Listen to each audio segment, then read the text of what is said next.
नमस्कार दोस्तों, स्वागत है आपका हमारे चैनल पर। हमारी आज की कहानी है कसाई जैसे बेटा और बहू। वैसे तो विजय आए दिन माँ को मारता रहता है, लेकिन उस रात पता नहीं उसे क्या हो गया कि इतनी जोर का घूंसा मारा कि दांत तक टूट गया। बीच में आई पत्नी को भी खूब मारा। पड़ोसी लोग घबरा गए। उन्हें लगा कि कहीं विस्फोट हुआ और उसकी किरतें जमीन को बेध रही है। खिड़कियां खोलकर वे बाहर झांकने लगे, लेकिन किसी की भी हिम्मत नहीं हुई कि विजय के घर का दरवाजा खटखटाकर शोर मचने का कारण पूछ ले। मार तो क्या, एक थप्पड़ तक निर्मला के पति ने उसकी रेशमी देह पर नहीं मारा था। बेटा तो एकदम कसाई हो गया है। हर वक्त सजी धजी रहने वाली हीरोइन सी लगने वाली निर्मला अब तो अर्धविक्षिप्त सी हो गई है। फटे गंदे कपड़े, सूखा मुरझाया चेहरा, गहरी हजारों अनसुलझे प्रश्नों की भीड़ वाली आंखें, कुछ कहने को ललायत सूखे होठ, सब कुछ उसकी दयनीय जिंदगी को व्यक्त करने लगे। उस रात निर्मला बरामदे में ही पड़ी एक कंबल में ठिठुरती रही। टांगों में इतनी शक्ति भी नहीं बची कि वह अपने छोटे से कमरे में, जो पहले स्टोर था, चली जाए। केवल एक ही वाक्य कहा था निर्मला ने अपनी बहू से, निशा तुमने यह साड़ी मुझसे बिना पूछे क्यों पहन ली? यह तो मेरी शादी की सिल्वर जुबली की थी।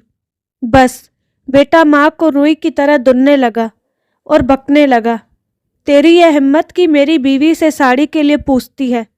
निर्मला बेचारी चुप हो गई, जैसे उसे सांप सूंघ गया। फिर भी बेटे ने मारा, पहले थप्पड़ों से, फिर घूंसों से।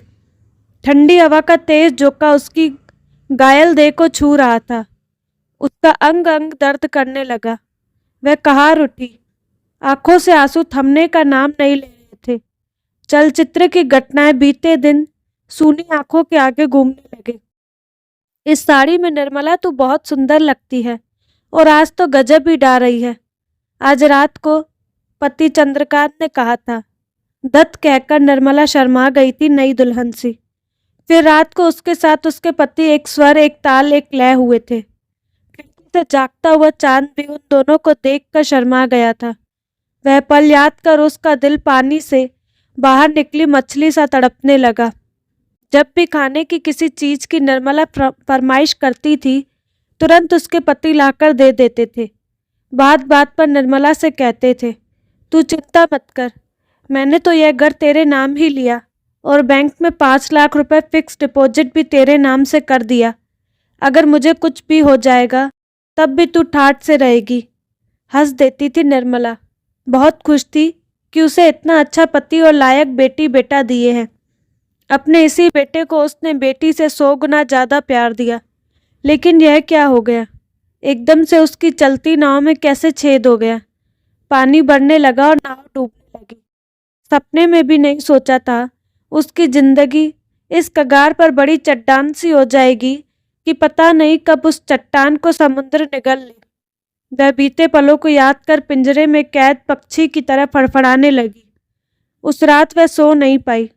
सुबह उठते ही धीरे धीरे मरियल चूहे सी चलकर दैनिक कार्यों में निवृत्त होकर अपने लिए एक कप चाय बनाकर अपनी कोठरी में ले आई और पड़ोसियों के दिए हुए बिस्कुट के पैकेट में से बिस्कुट लेकर खाने लगी। बिस्कुट खाते हुए दिमाग में विचार आकाश में उड़ती पतंग से उड़ने लगे। इस क्रूर निर्दयी बेटे बहू से तो पड़ोसनी ही अच्छी है, जो गाहे बगाए खाने पीने की चीजें चोरी से दे जाती है। तो क्यों न उनकी सहायता लेकर अपनी इस मुसीबत से छुटकारा पालूं। एक बार एक और विचार बिजली सा कौंधा, क्यों न अपनी बेटी को सब कुछ बता दूं और वह मेरी मदद करे।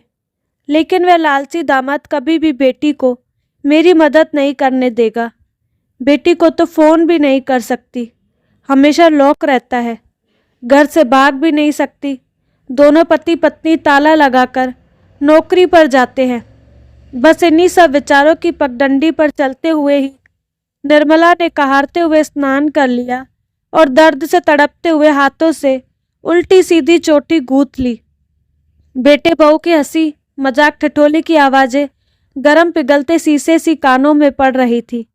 कहाँ वह सजे सजाए साफ सुथरे कालीन बिछे बेडरूम में सोती थी, और कहाँ बदबूदार स्टोर में फोल्डिंग चारपाई पर। छी छी, इतना सफ़ेद हो गया है विजय का खून। उसने कभी सोचा न था। महंगे से महंगा कपड़ा पहनाया उससे, बढ़िया से बढ़िया खाने की चीज़ें खिलाई। हर जिद हर चाहत विजय की निर्मला और चंद्रकांत ने पूरी की। शहर के महंगे इंग्लिश कॉन्वेंट स्कूल से फिर विश्वविद्यालय से विजय ने शिक्षा ग्रहण की।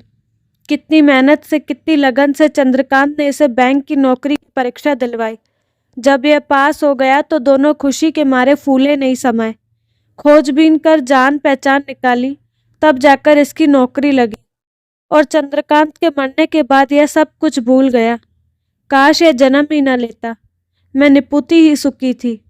इससे जन्म लेने के बाद मेरे मना करने पर भी 150 लोगों की पार्टी चंद्रकांत ने खूब धूमधाम से की थी। बड़ा शरीफ, सीधा साधा और संस्कारों वाला लड़का था यह। लेकिन पता नहीं इससे क्या खा लिया कि इसकी बुद्धि भ्रष्ट हो गई, जो राक्षसों जैसा बर्ताव करता है। अब तो इसके पंख निकल आए हैं। प्यार, त्याग, दया, मान सम्मान की भावनाएं तो इसके दिल से गायब ही हो गई है, जैसे अंधेरे में से परछाई। रसोई से आ रही मीठी मीठी सुगंध से निर्मला बच्ची सी मनचली हो गई। हिम्मत की सीढ़ी चढ़कर धीरे धीरे बहू के पास आई। बड़ी अच्छी खुशबू आ रही है बेटी, क्या बनाया है? पता नहीं कैसे दुनिया का नया आश्चर्य लगा निर्मला को बहू के उत्तर देने के ढंग से। माँ जी, गाजर का हलवा बनाया है, खाएंगी? आइए बैठिए। हक्की बक्की बावली से निर्मला डाइनिंग चेयर पर बैठ गई। एक प्लेट में हलवा रखा था, दूसरी प्लेट में गोभी के गरम पराठे। नाश्ता देते समय शहद सी मीठी बोली में बहू बोली, पहले इन कागजों पर साइन कर दीजिए, फिर नाश्ता कर लीजिए। नहीं, मैं नहीं करूँगी साइन। अच्छा, तो यह आदर, यह प्यार इस लालच में किया जा रहा था। छी छी, तुम दोनों ने तो रिश्तों को नीलाम कर दिया। मैं चाहे मर जाऊं, चाहे कुछ भी हो जाए, मैं साइन नहीं करूँगी। निर्मला बड़बड़ाती रही। जाइए जाइए, लीजिए सूखी ब्रेड और चाय, मत करिए साइन। और जब ये आ जाए तब खाइएगा इनकी मार। बहू के शब्द तीरों से भी ज्यादा घायल कर गए निर्मला को। वह बाहर से अंदर तक लहूलुहान हो गई। मरती क्या न करती, भूखी थी। सूखी ब्रेड चाय में डुबोकर खाई, रोती रही, सोचती रही। लानत है ऐसी जिंदगी पर। गाजर का हलवा, बरवा पराठे खाकर क्या मैं तेरी गुलाम बन जाऊं? ना ना, मैं अपाइज नहीं बनना चाहती। मैं अपना सब कुछ तुझे दे दूं और मैं अपाइज बन जाऊं, यह नहीं हो सकता। बुदबुदाती हुई निर्मला ब्रेड और चाय से ही संतुष्ट हो गई। मन ने कहा, जाए बाढ़ में तेरा हलवा और पराठे। मैं अपने जमाने में बचा हुआ हलवा, पराठे और पूरी महरी तक को खाने के लिए दे देती थी। निर्मला बहू की क्रिया आंखें फाड़ फाड़ कर देख रही थी। सास की पीड़ा, दुख, व्यथा से बहू अनजान सी अपने कामों में व्यस्त थी। चाय नाश्ता करके उसने अपना लंच बॉक्स तैयार किया। फिर गुनगुनाती हुई प्रिंटेड सिल्क की साड़ी और उसी रंग की मैच करती माला पहनकर कॉलेज चली गई। बाहर से घर में ताला लगा दिया। बाहर ताला बंद कर वह हर रोज की कॉलेज जाती रही। और तो और टेलीफोन भी लॉक कर दिया जाता था, लेकिन उस दिन वह टेलीफोन लॉक करना भूल गई। निर्मला ने हर रोज की तरह पूरा घर देखा। हर चीज़ लॉक की थी, यहाँ तक कि फ्रिज में भी ताला लगा हुआ था। हाँ बहू, निर्मला के लिए डाइनिंग टेबल पर 4 सूखी रोटी और अरहर की दाल बनाकर रख गई थी। अनलॉक टेलीफोन देखकर निर्मला के दिल में खुशी का खेत लहराने लगा। अब तो पड़ोसनी को फ़ोन कर दूंगी, वह मुझे बाहर भगाने में सहायता कर देगी। उस समय निर्मला में 1000 हाथियों की ताकत ने जन्म ले लिया। देह का दर्द भी कपूर सा उड़ गया। आंखों में हीरे की चमक उत्पन्न हो गई। सबसे पहले तो उसने पड़ोसिन को फ़ोन किया। हेलो, कौन बोल रहा है? मैं बोल रही हूँ आंटी पूजा। लेकिन आप कौन? फ़ोन कैसे कर रही है? क्या आज आपका फ़ोन लॉक नहीं? मुक्ति की खुशी से झूमती हुई निर्मला बोली, हाँ हाँ बेटी, लॉक नहीं है। सुनो, तुम इस समय बाहर का ताला तोड़कर आ जाओ, तब तक मैं तैयारी करती हूँ। कैसी तैयारी आंटी? सुनकर पूजा को आश्चर्य हुआ। बेटी, तुम्ही ने तो उस दिन कहा था कि आप यहाँ से भाग जाओ आंटी, किसी और शहर या बेटी के पास। हाँ हाँ, कहा तो था, लेकिन आंटी आप जाएंगी कहाँ? मैं बरेली अपने भाई के पास जाऊंगी। वह बस स्टेशन पर लेने आ जाएगा, फिर सब ठीक हो जाएगा। बेटी, अगर मैं नहीं गई तो यह मुझसे ज़बरदस्ती मारपीट कर नशा पिलाकर साइन करवा देगा। और निर्मला फूट फूट कर रोने लगी। और क्या आंटी, बताओ ना। और फिर मुझे दूध में पड़ी मक्खी की तरह बाहर फेंक देगा। बोलते हुए निर्मला की आवाज़ काँप रही थी। पूरी की पूरी देह की कपकपाने लगी थी। उसकी देह जवाब दे रही थी, लेकिन फ़ोन रखकर उसकी हिम्मत सांस लेने लगी। आशा जीवित होने लगी। जल्दी जल्दी अलमारी खोलकर अपने कपड़े, रुपए और वसीयत के कागज़ निकाले। पर्स लिया। ढंग से सिल्क की साड़ी पहनकर दरवाजे के पास अटैची लेकर खड़ी हो गई। पत्थर से ताला नहीं टूटा तो पूजा ने हथौड़ी से ताला तोड़ा। निर्मला दरवाजे के पास ही खड़ी थी। एक और जेल से छूटे कैदी सी खुशी निर्मला के दिल में थी, तो दूसरी ओर अपना घर, अपना घोंसला छोड़ने का दुख उसे खाए जा रहा था। वह घर जिसमें उसने रानी सा जीवन व्यतीत किया, जहां उसने सोने के दिन और चांदी सी रातें काटी, जहां उसके आंगन में किलकारियां गूंजती थी, प्यार का सूरज सदा उगता था, जहां उसके पति ने उसे संपूर्ण ब्राह्मण का सुख दिया था, जहां वह घंटों पति के साथ प्रेम कीड़ाएं करती थी, जो हर खुशियों के फूलों से महकता था। वक्त ने ऐसी करवट बदली कि निर्मला आज उस घर छोड़कर विवश हो गई है। क्या करती वह? कोई अन्य उपाय नहीं था। पूजा ने अपनी कार में निर्मला को बिठा लिया। उसका सूटकेस उठाते समय पूजा भी रोने लगी आंटी के बिछोह पर। रोहासी पूजा ने आंटी से उनके भाई का फ़ोन नंबर ले लिया और बस पर चढ़ाते समय यह वादा कर लिया कि वह हफ्ते में 2 बार फ़ोन पर उनका हालचाल पता लगाती रहेंगी। जितना दुख निर्मला को अपना घर छोड़ने का था, उससे कुछ ही कम दुख पूजा से बिछुड़ने का था। ज़्यादा देर वह पूजा को बस के पास नहीं रोकना चाह रही थी। वह सरहद पर तैनात सिपाही सी सतर्क थी, सावधान थी कि कहीं खोजते हुए उसकी बहू या बेटा न आ जाए। वह उस घर में वापस जाना नहीं चाहती थी, जहाँ तालाब में मगरमच्छ सा बेटा रहता था, जहाँ उसकी जिंदगी मोहताज हो गई थी। बस चल पड़ी।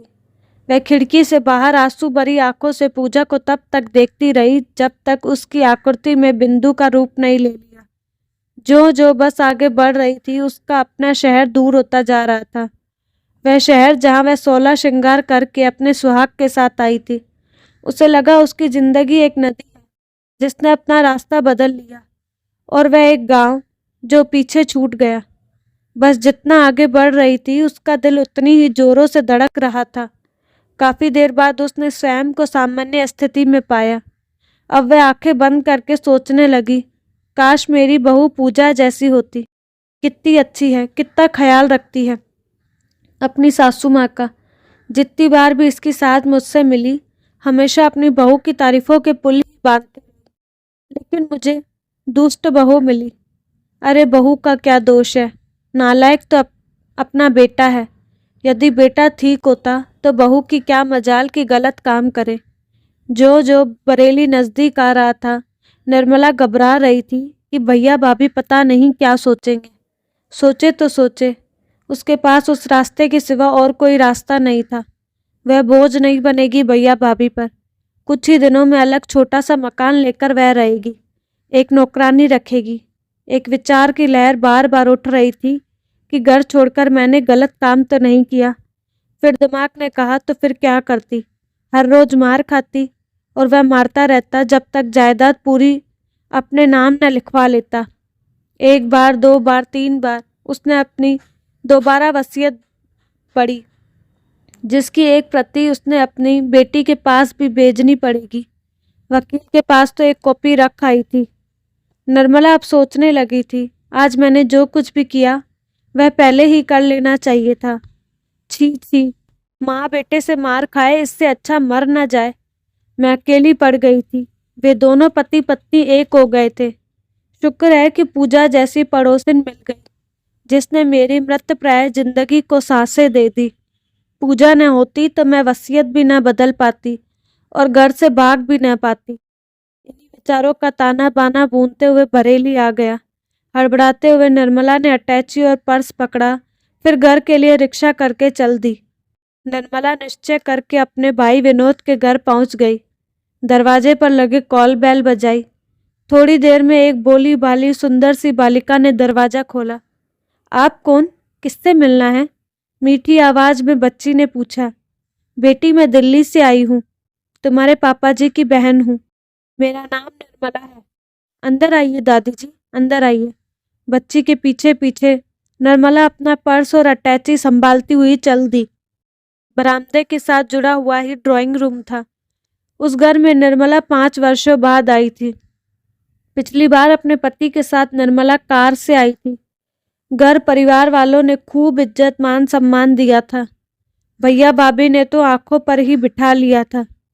निर्मला के भाई के घर का वातावरण उस समय भी शांत था और अब भी लगता है सुखमय और शांत है। निर्मला की विचार तंद्रा उसके भाई ने ही तोड़ी। अरे निर्मला, तू इस समय अकेली कैसे? कुछ फोन वगैरह तो कर देती। वह भैया, बस आना पड़ा। सूखा चेहरा मरियल आवाज में दिया उत्तर से भाई सशंकित हो गया। आना पड़ा? मैं समझा नहीं। खैर चल, पहले चाय पी ले, कुछ खा ले, फिर बताना। निर्मला की आवाज सुनकर बरामदे में ही सब्जी काटती हुई भाभी दौड़ कर आई। पाँव छुए फिर बैठ गई। थोड़ी देर बाद चाय नाश्ता भी आ गया।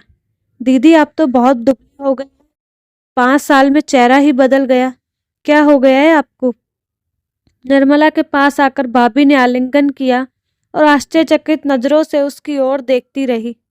निर्मला बार बार बाहों पर गर्दन पर पड़े जख्मों के निशान छिपा रही थी, लेकिन मेज पर रखी हुई चाय की प्याली उठाते समय गर्दन से शॉल हट गई और बाह का स्वेटर ऊपर हो गया।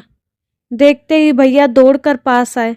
घबराकर पूछा, यह सब क्या है निर्मला? तुम्हारे शरीर पर ये जख्म कैसे? वो भैया, विजय मारता था, पीटता था। एक बार तो उसने इतनी जोर से मारा कि दांत तक टूट गया। बस ये सब उसी के निशान हैं। इतना सब होता रहा और तुमने बताया तक नहीं। अरे हम कोई गैर है क्या? कभी फोन ही कर देती या कोई खत्ती डाल देती। पता नहीं तुमने कितने दुख झेले हैं जीजाजी के मृत्यु के बाद। छी छी, इतना क्रूर बिगड़ा विजय बेटा हो जाएगा, सपने में भी नहीं सोचा था। खैर निर्मला, तुमने अच्छा किया जो यहाँ आ गई। वह तो मुझे भूखा तक रखता था। बाहर दरवाजे पर ताला, टेलीफोन पर ताला, फ्रिज और सभी अलमारियों में ताला लगा रहता था भैया। ऐसी दुर्दशा तो किसी कैदी की भी नहीं होगी जो उसने मेरी की थी। कहते ही निर्मला फूट फूट कर रोने लगी। भैया भाभी घबरा गए, आंसू पोंछे। भाभी ने फिर निर्मला से वसीयत की योजना पूछी। थोड़ी देर बाद स्वयं पर काबू पाकर निर्मला ने अपनी नई वसीयत उन दोनों को दिखा दी। भैया भाभी खुश हुए। बहन को भाई ने खूब प्यार करके कहा, बहन घबराओ मत, जैसा तुम चाहती हो वैसा ही होगा। वैसे तो अलग रहने की ज़रूरत नहीं, लेकिन अगर तुम चाहोगी तो कॉलोनी में ही तुम्हें अच्छा मकान मिल जाएगा।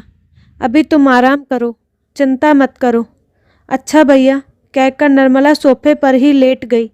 उधर शाम को जब विजय ऑफिस से लौटा, निशा ने रोनी सी सूरत लेकर दरवाजा खोला और वह वृक्ष से टूटी हुई डाली सी धम्म से सोफे पर बैठ गई। विजय ने उसे झकझोर कर पूछा, क्यों, क्या बात है? सब ठीक तो है? निशा चीख पड़ी, कुछ ठीक नहीं है। तुम्हारी माँ धोखा देकर भाग गई। और क्या? यह देखो, अपने पलंग पर यह चिट्ठी रख गई है। लिखा है, मैं जा रही हूँ, कुछ नहीं मिलेगा तुम्हें जायदाद में से। मैंने वसीयत बदल दी है। आधी जायदाद बेटी और आधी विकलांगों की संस्था के नाम कर दी है। मैं कपूत बेटे से विद्रोह करती हूँ। जिस बेटे को पाल पोस कर बड़ा किया वह माँ पर हाथ उठाता है, वह भी जायदाद के लिए। मेरा सब कुछ तेरा ही तो था, लेकिन तूने माँ बेटे के रिश्ते का कोई लिहाज नहीं किया। तुझसे रिश्ता तोड़ने का मुझे कोई गम नहीं। कागज का टुकड़ा पढ़कर विजय पागलों की तरह चिल्लाने लगा। कभी उधर कभी इधर चक्कर लगाने लगा। उधर पत्नी निशा क्रोध में बड़बड़ाने लगी। मैंने पहले ही कहा था कि माँ जी को मत सताओ, मत मारो पीटो, प्यार से उन्हें अपने वश में करो, लेकिन तुमने मेरी एक न सुनी। अब भुगतो, यह घर भी अब खाली करना पड़ेगा। तो दोस्तों, कैसी लगी आपको कहानी? अपनी राय कमेंट बॉक्स में ज़रूर बताइएगा। साथ ही हमारे चैनल को लाइक, शेयर एंड सब्सक्राइब करना ना भूलें। धन्यवाद।